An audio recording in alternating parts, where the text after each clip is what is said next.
আসসালামু আলাইকুম। দেশ এবং দেশের বাইরে থেকে যে যেখান থেকে দেখছেন সবাইকে অসংখ্য ধন্যবাদ।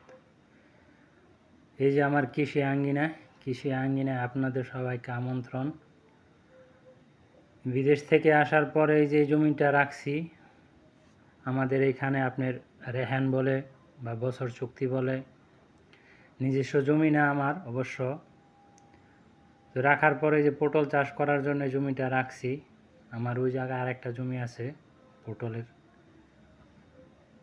তো এই যে কিছু পেঁপে গাছ লাগাইছিলাম সাইডটা দিয়া, মাশাআল্লাহ অনেক সুন্দর পেঁপে গাছ হয়েছে।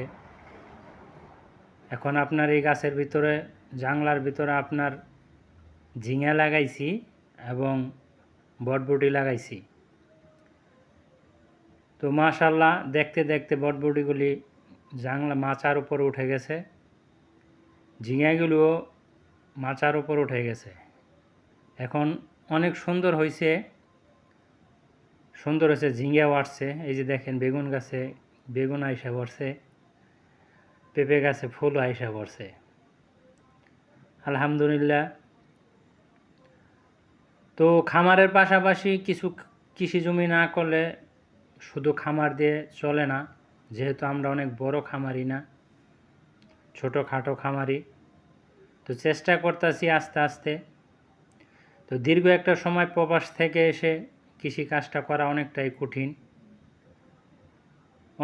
কঠিন কাজ।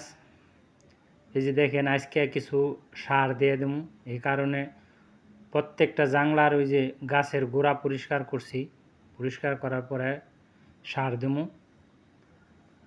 আপনার নিচে অনেক ঘাসটা আমার কাজে আসে, আমার গরুর খাবার হয়ে জায়গা, এই কারণে ঘাসটা পরিষ্কার করতেছি না। তো এক সাইডেতে খাওয়াইতেছি গরুরে, অবশ্য ওই যে দেখেন এক সাইডেতে খাওয়াইতেছি, আমার ক্ষেত পরিষ্কার হইতেছে, আমার গরুর ঘাস হইতেছে। কি সুন্দর ঝিঙ্গে নামছে। তো দোয়া করবেন আমার জন্য, আমি জানি সফল হতে পারি।